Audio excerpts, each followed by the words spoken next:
아이도 낳았고요.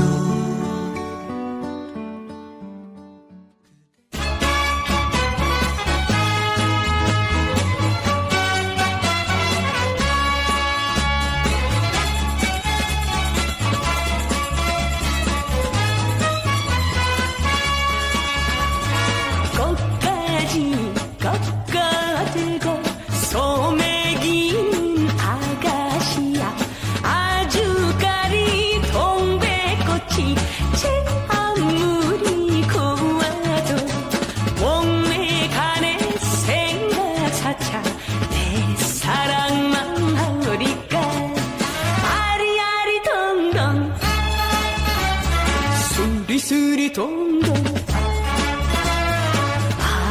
아리랑 콧노래를 들려놔 주소.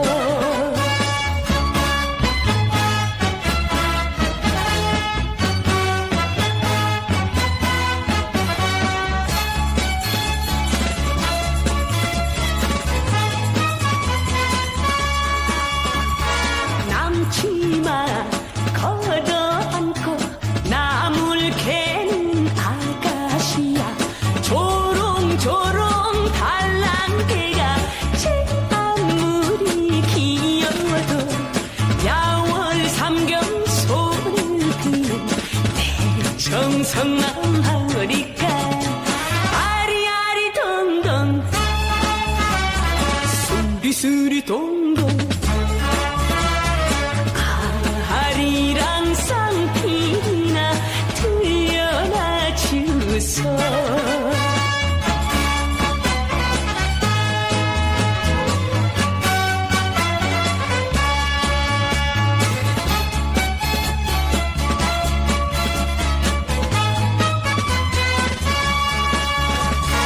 꽃가지 꺾어들고 소매긴 아가씨야. 아주까리 동백꽃이 제 아무리 고와도 목매간에 생각사차 내 사랑만 하리까. 아리아리 동동 수리수리 동동 아리랑 콧노래를 들려놔 주소. 아리랑 콧노래를 들려놔 주소.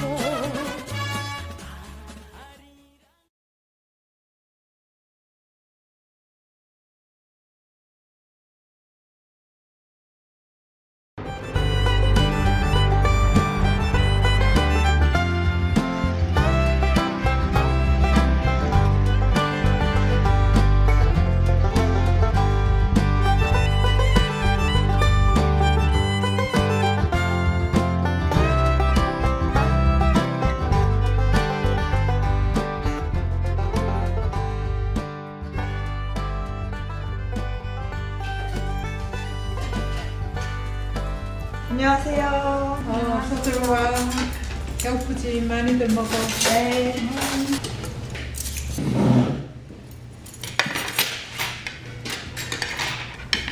언니, 58번 기사님 너무 좋은 것 같아. 왜? 나한테 종점에서 초콜릿이랑 음료수 주던데? 진짜? 왜 이렇게 늦게 왔어? 옷 갈아입느라고요. 뭔 일 있었어?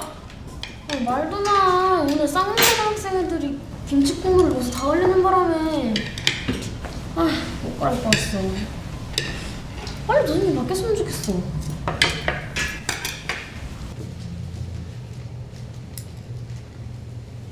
은경아, 너 교회 다녀? 네, 교회 다녀요. 구원은 받았어? 구원? 구원이 뭐예요? 죄사함 받고 의롭게 되는 거야. 죄를 사함 받는다고요? 글쎄, 난 죄가 많은데. 맨날 삥 뜯으라는 기성도 너무 믿고 아버지를 미워하는 마음도 커요. 지금도 우리 아버지를 생각하면 정말 뭐야? 오늘 둘이 판다는 거야? 싹쓸이야?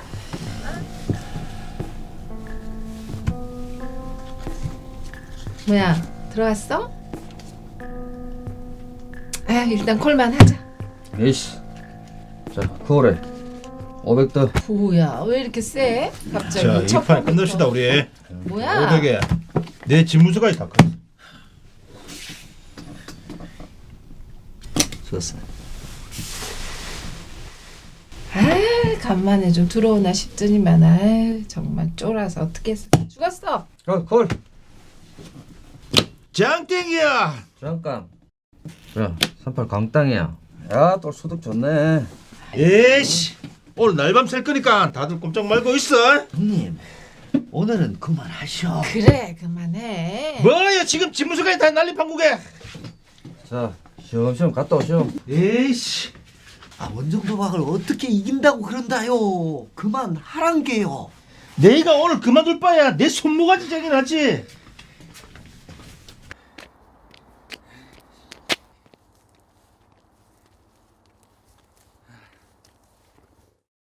쎄쎄 아침바람 저마 이거 해봐. 하나 둘 시작. 쎄쎄쎄. 엄마 근데 그거 무슨 돈이야? 이거 내년에 너 학교 보내줄겨. 진짜? 좋지? 아 나 학교 가고 싶어. 아이고.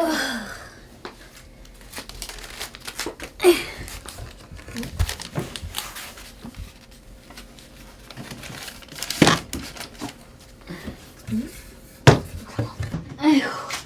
이제 자자. 정말 자자. 엄마 자자.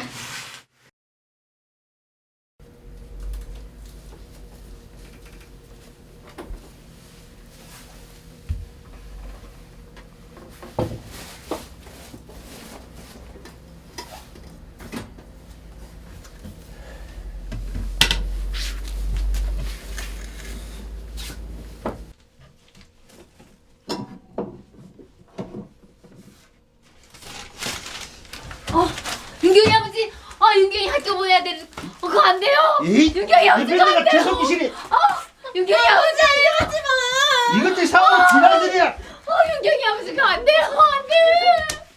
윤경이 학교 보내.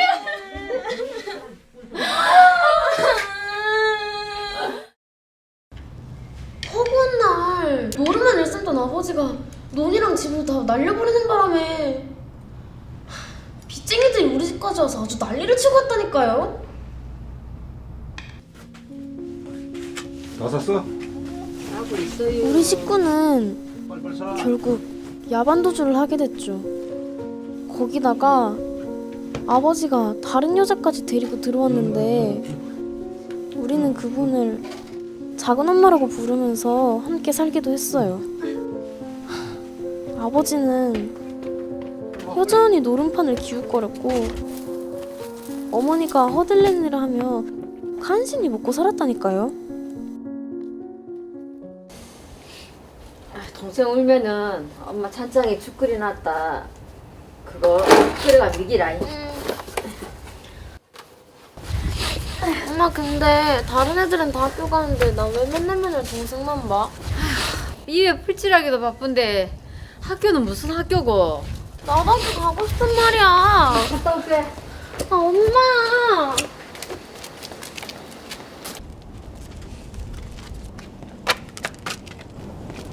아버지 엄마는 새벽 일찍 왜 가셨어요? 아버지 저도 학교 보내주세요. 가시나가 학교 가서 뭐하게? 아 저도 학교 가고 싶단 말이에요. 너 공양에 가자. 싫어요. 이놈의 가시나가. 너 아버지만 단단히 들어라.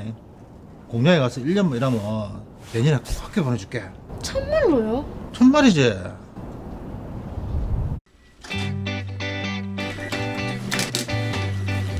현미씨 오늘 마감 좀 잘해요. 네, 걱정하지 마세요. 야, 오늘 월급날인 거 니네 알지? 알죠? 우리 오늘 뭐 할까? 저번에 니네 성룡 영화 괜찮았지? 또 봐요. 재밌었어. 아 근데 오늘은 음식 먹으면 안 돼요. 맛있는 걸로. 그럼 오늘 먹으러 가요. 그것도 좋지 좋아. 오늘 푸지게 먹는 거야, 알았지?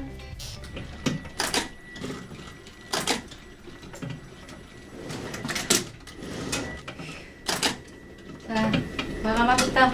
네. 마침 월급 날이지? 자, 채연이 수고했고. 감사합니다. 현미씨 수고했어요. 감사합니다. 제 건요? 네 거? 아침에 네 아빠 와서 다 가져갔어. 뭐라고요?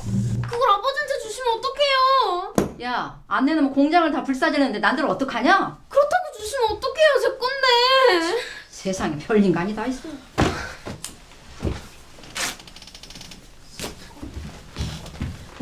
은경아.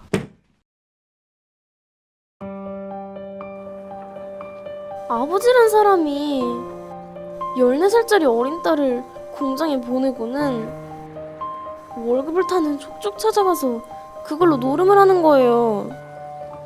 아버지에 대한 미움과 증오가 생기면서 내 자신이 너무 비참하다는 생각이 들더라고요. 죽으려고 다리 위에 올라갔는데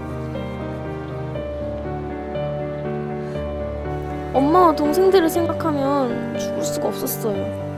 그래서 우리는 아버지를 피해 도망쳤어요.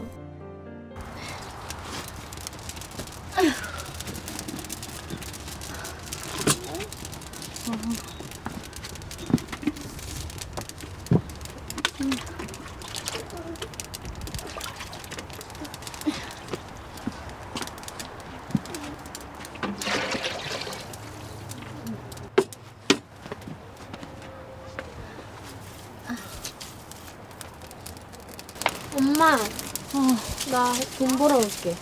밥 먹고 가. 괜찮아. 밥 먹고 가지. 괜찮다니까.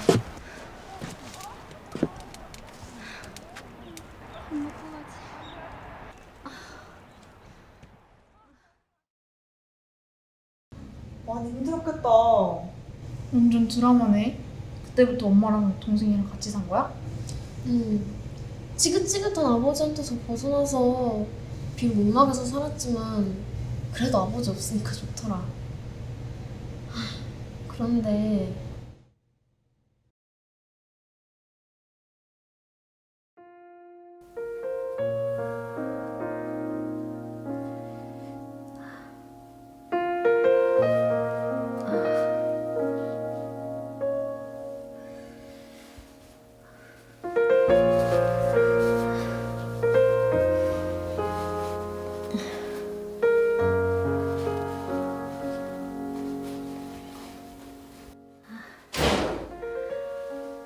누구?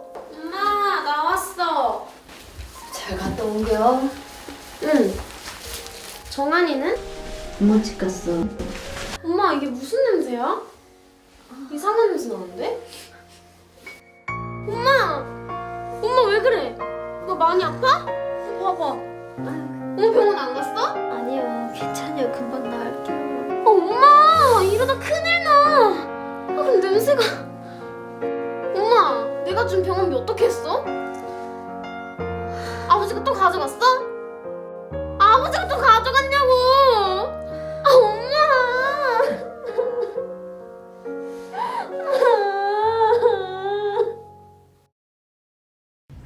엄마가 많이 아프셨구나. 유방암 때문에 밤에 잠도 거의 못 주무시고 가슴에 진물이 날 정도로 통증이 심하셨어.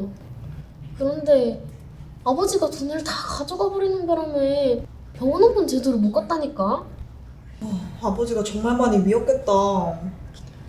사람을 미워하면 죄라고 해서 새벽제단도 열심히 쌓고 금식기도도 열심히 드렸는데 아버지를 미워하는 마음에 제가 해결이 안 돼요. 맞아. 우리 열심히로는 죄를 해결할 수가 없어. 나도 19년 동안 열심히 교회를 다녔는데 구원을 받지 못했었어. 그런데 성경에는 어떻게 하면 우리가 구원을 받을 수 있는지 정확하게 나와 있더라고.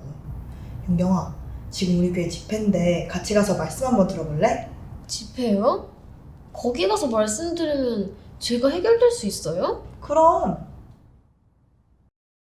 교회 다닌다고 다 천국에 가는 게 아닙니다.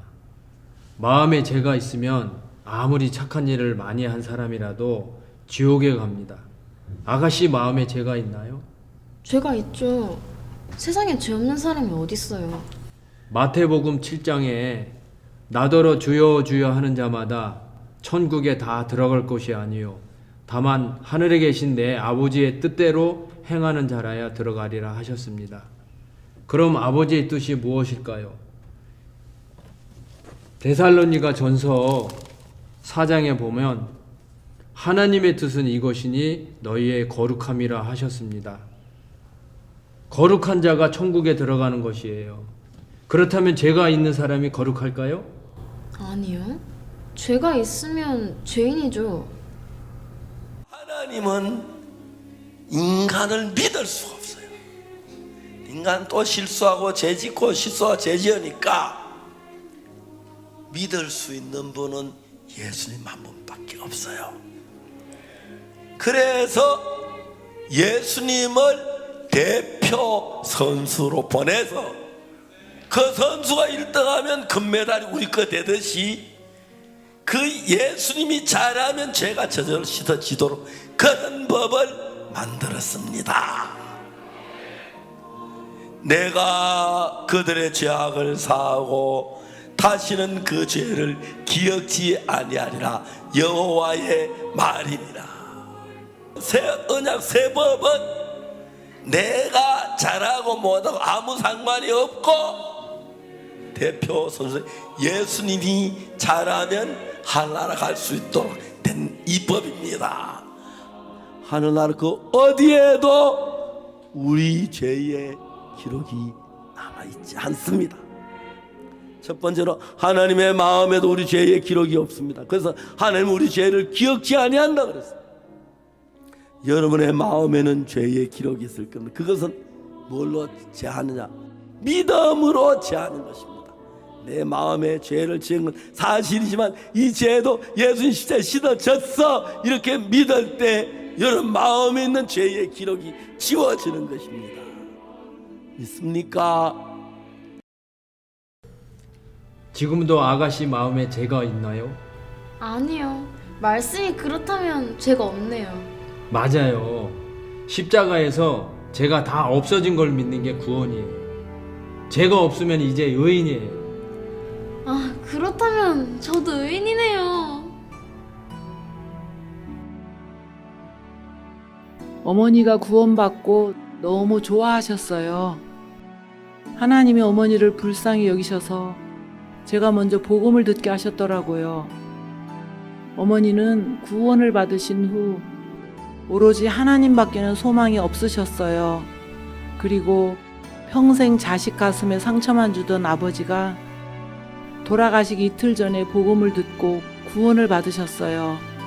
작은 엄마도 구원을 받으셨고요. 부모님들이 모두 구원을 받고 돌아가셔서 너무 감사했죠.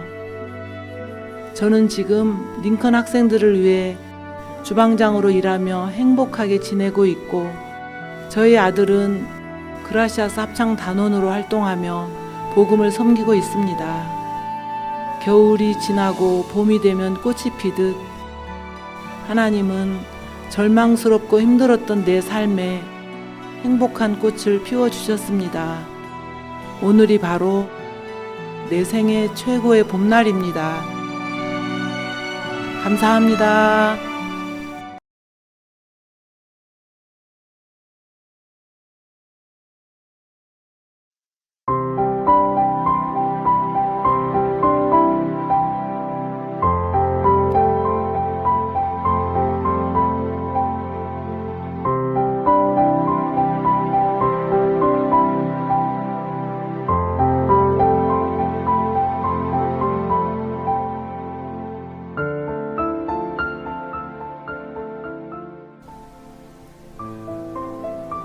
미국의 남부 도시에 샘이라는 거지가 있었어요. 이 거지는 날마다 거리에서 구걸을 하면서 살았어요. 한 푼만 줍쇼. 선생님, 한 푼만 줍쇼. 에이, 냄새! 여기 있어! 감사합니다. 복 많이 받으세요. 그러나 이 구걸한 돈으로는 잘 살 수가 없었어요. 그날 생활하기도 부족했어요. 어느 날 한 변호사가 거지가 있는 거리를 지나게 되었어요. 거지는 다른 사람에게 하듯 변호사에게 구걸했어요. 선생님, 제게 25센트만 주세요. 그런데 갑자기 변호사가 고개를 돌려 수염이 덥수룩하고 때 묻은 거지 샘의 얼굴을 자세히 바라보았어요. 저 혹시 어디서 만난 적이 있지 않습니까? 예? 피터 맞지? 검정 뿔테를 끼고 항상 책을 보면서 걸어다니던 그 피터. 아, 역시 그랬군. 그래, 이제 기억났어. 쌤이지? 항상 큰 소리 교실 안이 울리도록 웃던. 그런데 항상 밝게 웃던 자네가 이게 무슨... 자, 이것으로 새롭게 출발하게. 자네의 지금 삶과는 상관없어. 중요한 건 미래니까. 수표를 건넨 후 친구는 인사를 하고 떠났어요. 샘은 어안이 벙벙한 표정으로 수표를 들고 멍하니 서 있었어요. 한참 후 정신을 차린 샘은 수표를 현금으로 바꾸기 위해 은행으로 달려갔어요. 달려가면서 너무 기쁘고 고마워서 흐르는 눈물을 멈출 수가 없었어요. 은행 앞에 다다를 때쯤 샘은 그 자리에 멈춰서 유리창 안을 바라보았어요.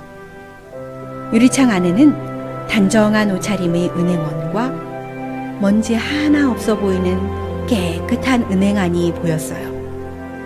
그 광경을 보자 샘은 오랫동안 빨지 않아 시커멓고 더러워서 벌레라도 기어나올 것 같은 옷과 다 떨어져 걸레처럼 된 신발, 그리고 더러운 얼굴을 바라보았어요. 거지 샘은 생각했어요. 내가 이런 모습으로 수표를 가지고 가면 받지 않을 거야. 아마 훔치거나 위조한 것으로 알고 경찰서에 신고할지도 몰라. 샘은 다시 예전의 그 자리에서 구걸을 하기 시작했어요. 며칠 후 변호사가 그 거리를 다시 지나다가 샘을 보았어요. 쌤, 수표를 가지고 대체 뭘 했나? 노름? 술? 그러자 샘은 은행 앞에서의 일들을 자세히 친구인 변호사에게 이야기했어요. 쌤, 들어봐. 그 수표를 바꿀 수 있게 만드는 것은 자네의 더러운 외모나 얼굴이 아니야. 바로 내 사인이야. 그 은행원들은 절대 자네를 보지 않고 수표에 담긴 이 사인을 본다고. 어서 가서 수표를 들고 현금으로 바꾸도록 하게.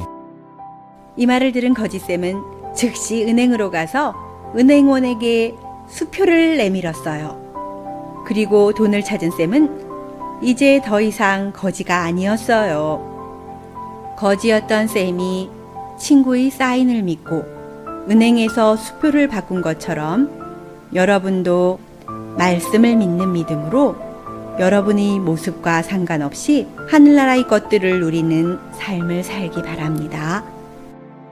그러므로 이제 그리스도 예수 안에 있는 자에게는 결코 정죄함이 없나니 이는 그리스도 예수 안에 있는 생명의 성령의 법이 죄와 사망의 법에서 너를 해방하였음이라. 로마서 8장 1절 2절 말씀.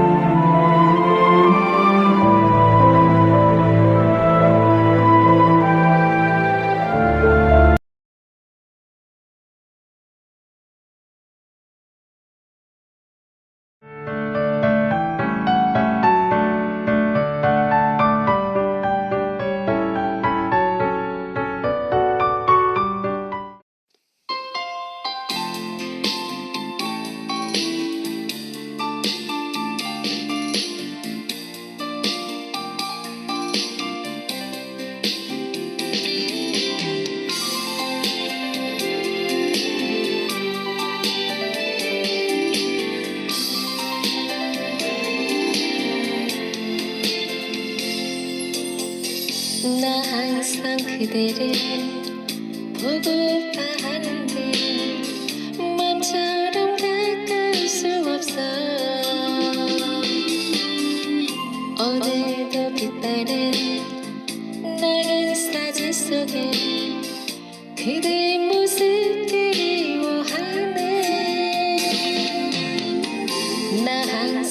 그대를 그리워하는데 그대는 어디로 떠났나.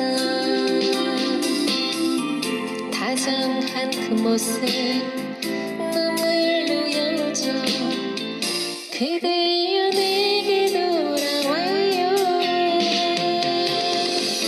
돌아와 그대 내게 돌아와. 난 온통 그대 생각뿐이야. 불같은 나의 사랑 피할 수 없어. 그대여 내게 돌아와요.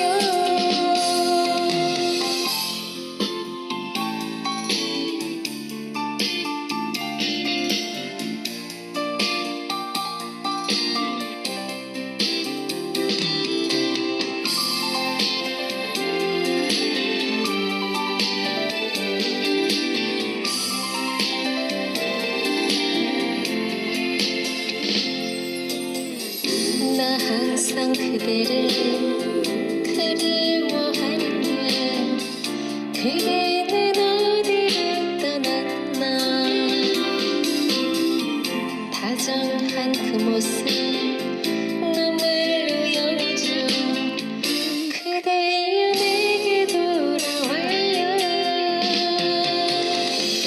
돌아와 그대 내게 돌아와. 난 온통 그대 생각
여러분 안녕하세요. 뵙게 되어 반갑습니다. 저는 마인드 강사 고인함입니다. 작년 한 해를 넘기고 2022년이 시작된 지가 엊그제 같은데 또 시간은 이렇게 훌쩍 지나가네요. 제가 어렸을 때는 어른이 되면 무엇이든 내 마음대로 할 수 있을 것 같아서 얼른 시간이 가기를, 어른이 되기를 바랐는데 나이가 들어갈수록 시간이 너무 빨리 흘러갑니다. 성북 실버대학 학생 여러분들도 내가 언제 이렇게 나이를 먹었지? 그런 생각을 한 번씩 하시죠. 정말 손살같이 지나가 버리기 때문에 오늘 하루라는 시간이 우리에게 참 소중한 시간이고 귀한 시간이라는 생각이 들겠죠. 동화 한 편 보고 갈까요? 태평양 한가운데 섬이 있었습니다. 그 섬에는 오래전부터 특이한 풍습이 전해지고 있었습니다. 항해를 하던 사람이 풍랑을 만나 그 섬으로 표류해 오면 원주민들은 바깥 세상의 소식을 알기 위해 그 사람을 1년 동안 섬의 왕으로 추대했습니다. 그리고 1년이 되는 날이면 그 사람이 왔던 모습 그대로 떠나게 했습니다. 어느 날 그 섬에 표류자 한 사람이 쓰러져 있었습니다. 그를 발견한 원주민들이 우르르 나가 그를 맞았습니다. 그리고 그의 옷을 갈아입히고 그가 타고 온 나무 판자와 옷은 보관해 두었습니다. 이 섬에 오신 것을 환영합니다. 이제 오늘부터 1년 동안 당신은 이곳의 왕입니다. 무슨 일이든 할 수 있고 무슨 일이든 시킬 수 있습니다. 그러나 한 가지 기억해야 될 사실은 내년 오늘이 되면 당신은 이 섬에 왔던 모습 그대로 떠나야 한다는 겁니다. 저 혹시 나보다 먼저 이 섬에 왔던 사람이 있나요?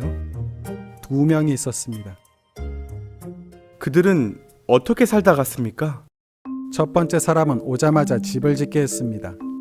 저기 보이는 큰 집이 그 집인데 집을 다 짓고 나자 우리 섬에 있는 보물이란 보물은 다 끌어모으라고 하더군요.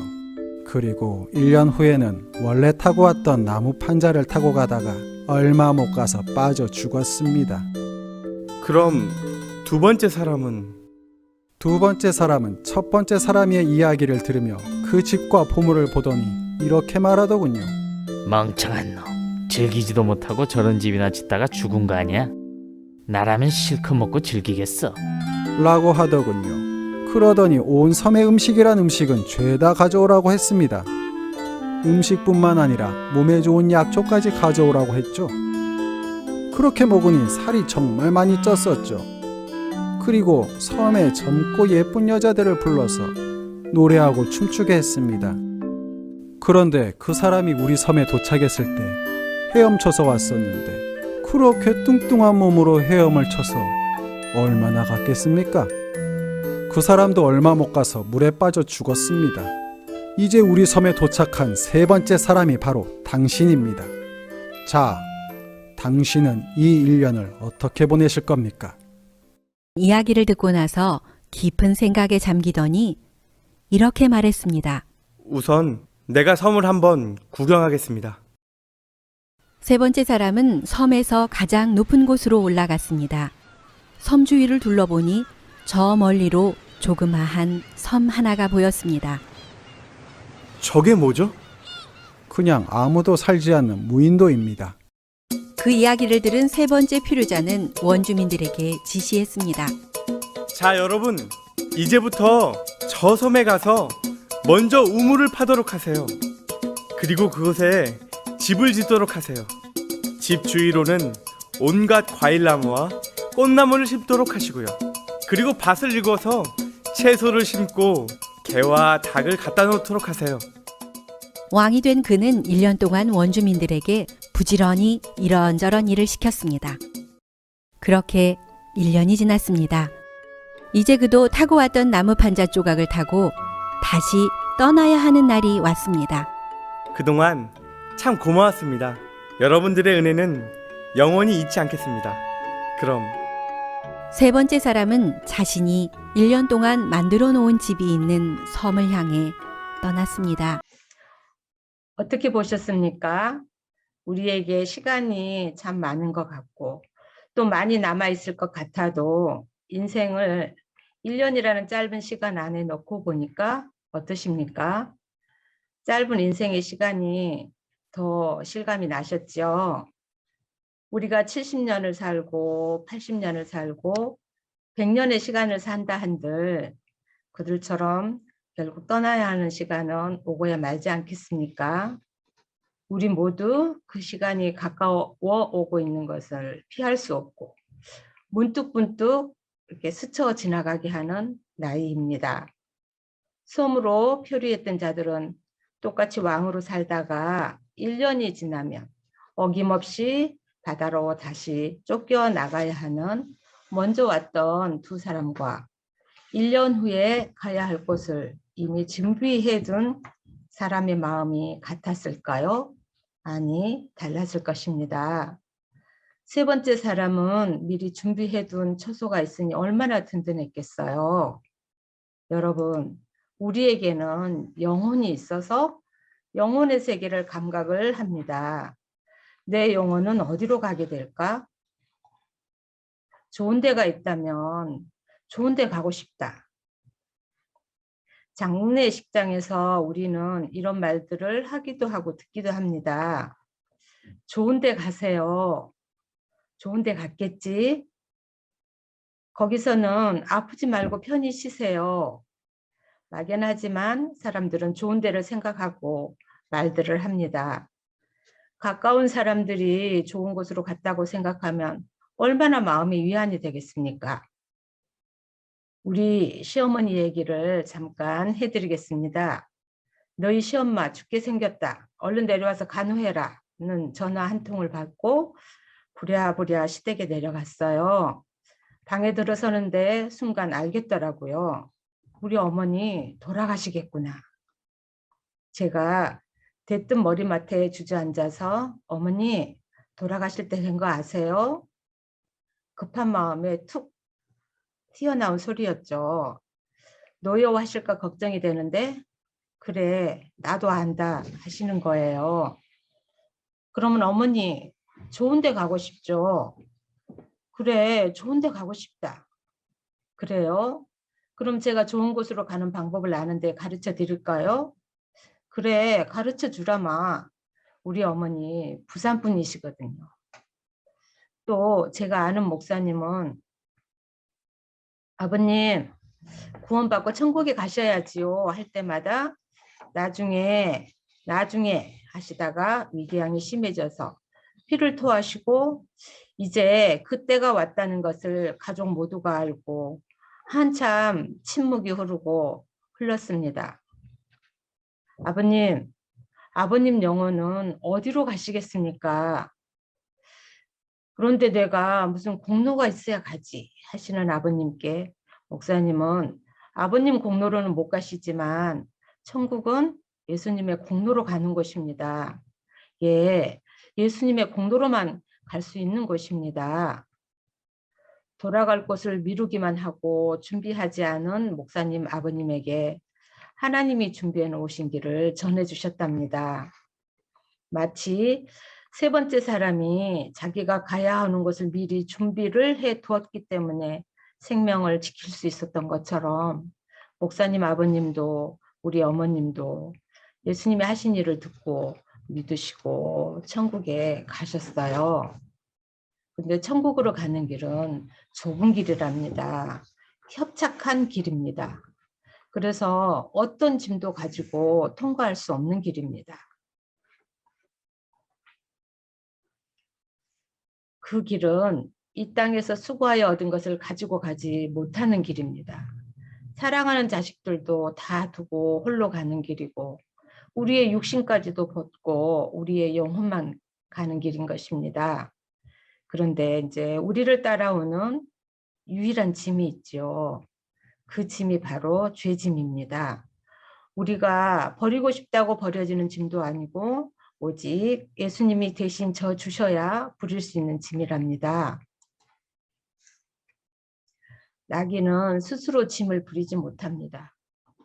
다만 주인이 불쌍히 여겨 그 짐을 내려주어야 나귀가 비로소 그 짐을 내려놓을 수 있는 것처럼 우리를 저승까지 끌고 가는 그 죄짐은 우리가 해결할 수 없는 짐이거든요. 나귀가 그 짐이 무거워 엎드려지면 그 옆을 지나가는 객은 자기가 미워하는 사람의 낙이라도 그 주인을 도와서 그 짐을 부려 주어야 합니다. 이 말씀이 무슨 뜻이겠습니까? 하나님이 우리의 무거운 죄짐을 예수님께 담당시키셔서 사해 주시겠다는 하나님의 약속의 말씀인 것입니다. 당나귀와 소금 장수 이야기 다 아시죠? 당나귀는 매일 소금을 지어 나르면서 힘들게 살았어요. 어느 날 시내를 건너다가 짐이 무거워 물에 빠지게 됐어요. 허우적거리는 그 나귀를 주인의 도움으로 겨우 일어나 나왔는데 웬걸 소금이 물에 녹아 짐이 가벼워졌지 뭡니까? 그 뒤로도 꾀가 난 나귀는 자주자주 물에 빠져 주인에게 손해를 입히는 거예요. 어느 날 주인이 나귀의 버릇을 고치려고 솜을 잔뜩 지워 길을 떠났습니다. 솜이 소금에 비하면 얼마나 가볍습니까? 나귀는 짐도 아니죠. 나귀는 그런데도 짐을 더 가볍게 하려고 일부러 물에 빠졌습니다. 웬걸요? 물을 먹은 솜이 얼마나 무거웠을지 우리는 다 알잖아요. 아이고 멍청한 나귀. 자기 꾀에 자기가 넘어갔구먼. 결국은 광산 주인에게 팔려가 날마다 무거운 돌덩이를 지어 나르다 죽었다는 이솝 이야기가 있어요. 사람도 죄짐을 벗어보려고 애를 쓰고 삽니다. 하루를 반성해보고 후회도 수없이 하죠. 아이고 내가 왜 그랬을까? 조금 참았으면 좋았을 걸 하면서도 또 후회할 일을 하게 되고 그렇게 각오도 하고 가책도 받고 회개 기도를 하면서 미워하지 않으려고 애를 써봅니다. 저는 해보니까 안 되더라고요. 미워할 수밖에 없는 이유가 더 많아져서 회개할수록 물먹은 솜덩이처럼 회개할 거리는 더 많아지고 신앙은 갈수록 어려워지고 원망은 갈수록 늘고 스스로 짐을 부리려고 꾀를 부리다 돌덩이 나르는 광산에 팔려간 나귀처럼 사람도 스스로 죄를 해결해 보려고 애만 쓰다가 죄 짐을 지고 지옥에 갈 수밖에 없게 됩니다. 나귀가 짐을 내려놓을 수 있는 유일한 길은 짐을 지고 가다 엎드러지는 거예요. 나귀가 무거운 짐을 지다 엎드려져도 또 스스로 그 짐을 벗을 수 있는 능력은 나귀에게는 없어요. 엎드려지면 지나는 객이라도 자기가 미워하는 사람의 낙이라도 그 주인을 도와서 나귀의 짐을 부려줘야 합니다. 결국 주인이 벗겨주어야 그 짐을 비로소 벗을 수 있는 것입니다. 사람도 스스로 죄를 해결할 수 없다는 것을 우리가 해결해 봐서 알지 않습니까? 60년을 살고 70년을 살아도 이만하면 됐다 하고 하나님 앞에 얘기할 수 있는 사람이 있을까요? 사람의 공로로는 못 가요. 오직 예수님의 공로로만 갈 수 있는 길이랍니다. 나귀도 불쌍히 여기시는 하나님께서 우리를 긍휼히 여겨서 예수님에게 우리 죄를 담당해서 벗게 해주신다는 말씀인 것입니다. 나귀의 짐은 우리 눈에 보이니까 믿기 쉽지만 우리의 죄짐은 어떻게 내려놓을 수 있을까요? 예수님이 하신 일을 듣고 믿음으로 되는 것입니다.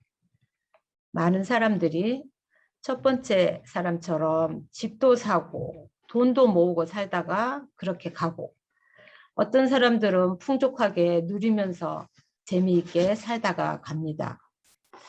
그 길은 넓어서 많은 사람이 가는 길이라고 해요. 그런데 이제 세 번째 사람은 생각을 했어요. 자기가 1년 후에 다시 바다로 쫓겨가면 어떻게 될까를 알고 갈 곳을 준비한 거죠. 하나님이 계시는 천국으로 가는 길은 좁고 협착한 길입니다. 어떤 짐도 가지고 갈 수 없는 좁은 길입니다. 우리가 세상을 살아오면서 얼마나 많은 짐을 지고 살아왔습니까? 손가락 꼽아가면서 얘기해도 모자랄 정도로 지고 살던 모든 짐은 다 벗고 우리의 영혼만 가는 곳이지요. 그런데 끝까지 우리를 따라오는 짐이 하나 있습니다. 바로 죄짐입니다. 천국 가는 길은 그 길이 좁고 협착해서 죄짐을 가지고 통과할 수 없어요. 이 죄는 이 땅에 사는 동안에 벗지 못하면 영원히 죄를 지고 많은 사람이 가는 멸망의 길로 갈 수밖에 없는 것입니다. 이 땅에 사는 동안에만 벗을 수 있습니다. 수고하고 무거운 짐진 자들아 다 내게로 오라. 내가 너희를 쉬게 하리라. 나귀의 짐도 하나님이 주인에게 부려주라 하시니까 주인이 내려놓아 쉬게 해주시는 것처럼 우리의 힘으로 절대로 벗을 수 없는 죄짐을 예수님이 대신 지시고 우리를 쉬게 해주시려고 예수님께 나오라고 하는 말씀입니다. 죄의 주인은 마귀예요. 죄를 벗지 못하고 죽는 사람은 주인인 마귀에게 잡혀가 영원한 멸망을 당하게 되는 것입니다. 그런데 우리를 지으셨고 우리를 사랑하시는 하나님은 우리를 위해 이 죄짐을 예수님께 담당시키셨어요. 이사야 53장 6절 말씀에 보면 여호와께서는 우리 무리의 죄악을 예수님에 담당시키셨다고 합니다. 또 히브리서 10장 7절에는 예수님이 우리 죄를 담당해 주시려고 하나님의 뜻을 행하러 이 땅에 오셨다고 합니다. 예수님은 그 몸으로 우리 죄를 담당하셨어요. 예수님이 우리 죄를 담당하시려고 마리아의 몸을 빌어서 성령으로 잉태하셔서 사람의 몸을 입고 이렇게 이 땅에 오신 것입니다.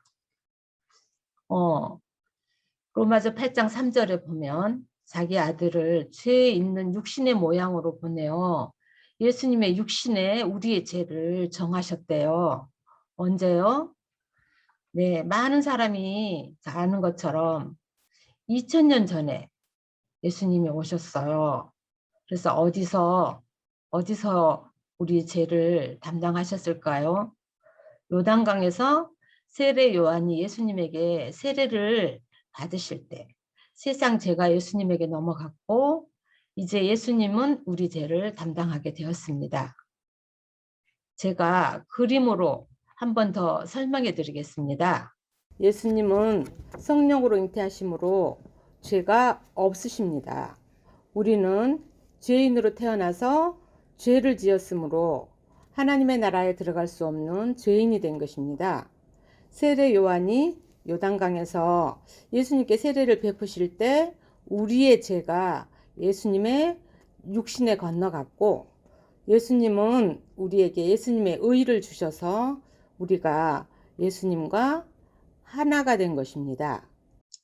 죄의 싹은 사망이라는 율법에 의해 예수님이 우리 죄를 대신 지시고 십자가에서 피 흘려 죽으셨습니다.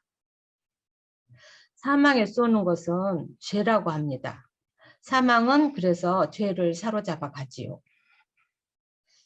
예수님은 성령으로 잉태하셔서 죄가 없으시지만 그 몸으로 우리 죄를 대신 지고 십자가에 못 박혀 피 흘려 죽으심으로 우리 죄를 사하시고 사망에게 잡혀 무덤에 머무시지만 그러나 죄를 담당하신 예수님의 육신이 3일 만에 끝나버리니까 사망은 예수님을 더 이상 붙잡을 수 없게 되었어요. 예수님을 놓을 수밖에 없는 것입니다. 그래서 사망은 떠나고 예수님은 부활하신 것입니다. 우리도 예수님처럼 육신은 죽어 흙으로 돌아가고 우리의 영혼은 예수님의 의를 힘입어 살리심을 받아 부활의 몸을 입고 예수님처럼 하늘나라에 갈 수 있게 되었습니다.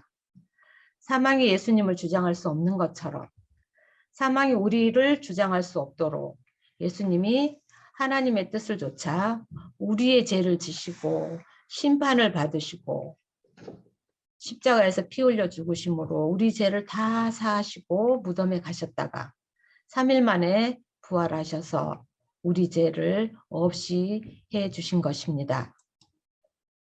고린도전서 15장에도 15장 55절 56절에 보면 사망아 너희 이기는 것이 어디 있느냐, 사망아 너희 쏘는 것이 어디 있느냐.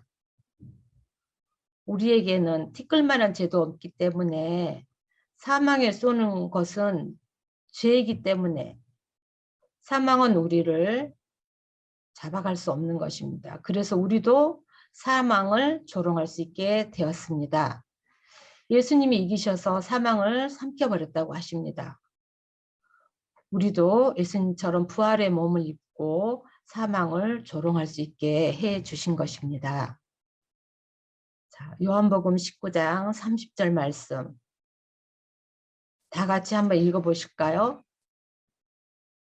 신포도주를 받으신 후 가라사대 다 이루었다 하시고 머리를 숙이시고 영원히 돌아가시니라. 예, 요한복음 19장 30절 말씀에는 하나님이 뜻을, 아버지 하나님 뜻을 쫓아서 우리의 죄를 담당하시려고 이 땅에 오셨고 또 우리의 죄를 지시고 우리 대신 심판을 받으시고 또 우리의 죄 때문에 예수님이 십자가에서 못 박혀 죽으시면서 마지막으로 우리에게 알려주신 말씀입니다. 자, 저를 따라서 오른손을 들어보세요. 자, 손가락을 펴시고 저를 따라서 다 함께 해보겠습니다. 다 이루었다. 네, 예수님이 우리의 죄를 담당하시라는 하나님의 뜻을 이루기 위해서 이 땅에 오셨고 십자가에서 그 뜻을 다 이루었다 우리에게 말씀하시고 하나님이 예수님을 부활의 몸을 입게 하셔서 천국에 가셨습니다. 우리도 우리를 기다리시는 그 예수님에게 또 하나님이 우리에게 오라 하실 때 하나님 앞에 설 수 있도록 예수님이 다 이루어 주셨습니다. 그 하나님 앞에 영광을 돌립니다. 감사합니다.